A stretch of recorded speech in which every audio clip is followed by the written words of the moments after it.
Bab 326. Masa lalu. Pada hari perayaan, putri kecilmu memiliki pakaian baru, tetapi anak yang ini tidak memilikinya. Nyonya Sen memperlakukannya seperti anak orang lain, dan bahkan menyuruhnya bekerja dan merawat adik perempuan. Perlakuan yang tidak adil ini selalu terjadi. Dan kamu berkata padanya, karena kamu adalah kakak perempuan, jadi kamu harus menjaga adik perempuanmu. Siska Su berkata dan tiba-tiba teringat akan informasi yang telah dia selidiki, matanya tidak bisa menahan untuk berekspresi jijik, bahkan setelah dia bercerai, karena pernikahan yang tidak diinginkan oleh putri bungsumu, kamu malah menyuruhnya menikah dan menggantikan putri bungsumu, kamu menyuruhnya mengalami kesengsaraan tersebut. Diperlakukan secara tidak adil. Nyonya Sen, kamu bisa melakukan sesuatu hingga tingkat ini, kamu sungguh manusia yang tidak memiliki hati nurani. Nyonya Sen merasa bahwa dia bersalah, tetapi saat dia memikirkannya lagi, dia merasa bahwa dia benar. Kenapa aku tidak memiliki hati nurani? Kamu juga tahu dia bukan putri kandungku. Aku hanya bisa berperilaku baik pada putri kandungku. Dia bukan putri kandungku, kenapa aku harus memperlakukannya dengan baik? Aku tidak berutang budi padanya. Selain itu, sudah syukur kami menampungnya. Saat sudah besar, aku membiarkannya masuk ke universitas yang seharusnya dia masuki. Aku salah apa? Mungkin Nyonya Sen lupa niat awalnya mengadopsi. Jika ada pilihan, apakah kamu pikir dia akan memilih kamu untuk menjadi ibunya? Awalnya, kamu dan suamimu tidak bisa memiliki anak, jadi kamu ingin mengadopsinya, tetapi siapa sangka setelah kamu sudah memiliki anak. Kamu membiarkan anak ini mulai merasakan perlakuan yang tidak adil, ketika kamu memperlakukannya seperti itu, pernahkah kamu berpikir betapa banyak sukacita dan sentuhan yang diberikan anak itu kepadamu saat itu? Ibu Sen. Dia tiba-tiba teringat bahwa sebelum dia hamil, dia dan suaminya sangat bahagia ketika dia dan suaminya bisa mengadopsi Claire Sen, karena dia terlahir dengan cantik, dilihat secara sekilas saja sudah bisa merasa, kalau dia akan bertumbuh menjadi gadis yang cantik. Mereka berdua masih sempat berkata, kalau anaknya sudah tumbuh dewasa mereka harus mencarikannya jodoh yang baik.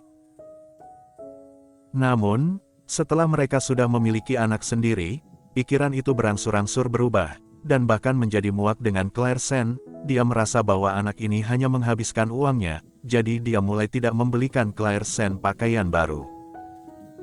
Ketika Caroline Sen mengganggu Claire Sen, dia seolah tidak melihatnya, dia bahkan merasa bahagia. Ketika Claire Sen dibawa pergi oleh penjahat, Ibu Sen bahkan berpikir, itu adalah hal bagus. Bagaimanapun, dia adalah anak yang diadopsi dari panti asuhan, dia awalnya adalah anak terlantar, dan tidak ada salahnya dibawa oleh seorang pedagang. Dan dia berpikir bahwa para pedagang mungkin dapat mengirimnya ke orang tua lain, jadi dia tidak perlu membesarkannya lagi.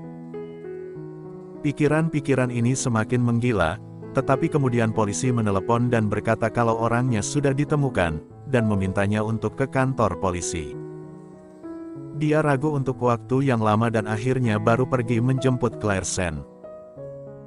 Sejak saat itu, dia memandang Claire Sen dengan lebih tidak baik lagi, dan bahkan bertanya-tanya mengapa dia tidak mati di tangan para pedagang itu saja. Singkatnya, semuanya masih tidak jelas sampai sekarang. Jadi apa tujuanmu datang hari ini? Nyonya Sen, sekarang kamu sudah mengakui bahwa anak itu kamu adopsi di panti asuhan, berarti itu bukan putri kandungmu, kan? Sekarang dia tidak bisa menyangkal lagi, mau tidak mau dia segera mengangguk. Ya, bagaimanapun, kamu telah menyelidiki masalah ini dengan sangat jelas, maka aku tidak perlu menyangkalnya lagi. Siapa kamu? Apa alasanmu menyelidiki masalah ini? Siska Su melirik ke arah Andrihan mengangguk, dan Siska Su bertanya, di mana kalung giok itu? Ibu Sen melirik mereka, lalu berkata dengan marah, apa yang ingin kamu lakukan? Nyonya Sen, semuanya sudah jelas, apakah kamu sungguh tidak tahu apa yang ingin kami lakukan? Kamu. Ibu Sen berpikir sejenak, dan ketika dia bereaksi, dia tiba-tiba melebarkan matanya dan menunjuk ke arah mereka dengan tidak percaya. Mungkinkah Claire Sen adalah? Jika boleh tolong kembalikan kalung giok itu. Ada tulisan di atasnya, yang dibuat oleh Tuan Besar Han. Dia menghabiskan banyak uang untuk membuat itu. Setelah mendengar hal ini, Nyonya Sen masih merasa semua ini hanya sebuah ilusi. Apakah dia benar-benar mengadopsi anak dari keluarga kaya? Dan sekarang dia baru mengetahuinya. Tidak bisa. Dia tidak bisa menyerahkan Claire Sen begitu saja. Setelah memikirkan hal ini, Nyonya Sen sedikit terbatuk dan berkata, "Jika kalian ingin mendapatkannya kembali, bagaimana aku bisa tahu kalau hal yang kalian katakan itu benar atau tidak? Kalung giok itu sangatlah mahal, dan anak itu aku adopsi dari panti asuhan. Aku tidak melakukan kejahatan apapun. Yang terjadi adalah aku mengadopsinya. Dan menjadi orang tuanya, aku memiliki hak untuk memutuskan bagaimana dia harus diperlakukan. Dia sudah dewasa, dan kalian baru mau mengambilnya sekarang, menyatakan dia adalah putri dari keluarga Han. Aku tidak akan menyerahkannya, kalau tidak ada bukti, aku tidak akan percaya, apalagi menyerahkan kalung itu." Siska Su tersenyum dengan penuh pengertian, "Karena aku sudah mengatakan semuanya." Setelah dia selesai berbicara, dia mengeluarkan kartu bank dan meletakkannya di atas meja. "Nyonya Sen, ada 500 juta RMB di sana. Itu sebagai tanda terima kasih karena sudah merawat Nona Han selama bertahun-tahun. Jika kamu bersedia mengembalikan kalung giok itu, maka semua uang ini akan menjadi milikmu." Begitu Ibu Sen mendengar uang, matanya menyala pada saat itu, seperti lampu yang tiba-tiba menyala di malam yang sunyi. Tapi dia segera melirik Andri Han yang di depannya. Sejak orang ini masuk, aura berharisma menyelimuti seluruh rumah. Orang seperti dia, bagaimana mungkin memberi 500 juta RMB saja cukup? Memikirkan hal ini, Ibu Sen terbatuk-batuk, dan kemudian berkata, "Apa maksudmu? Kamu ingin membayarku seharga 5 juta RMB?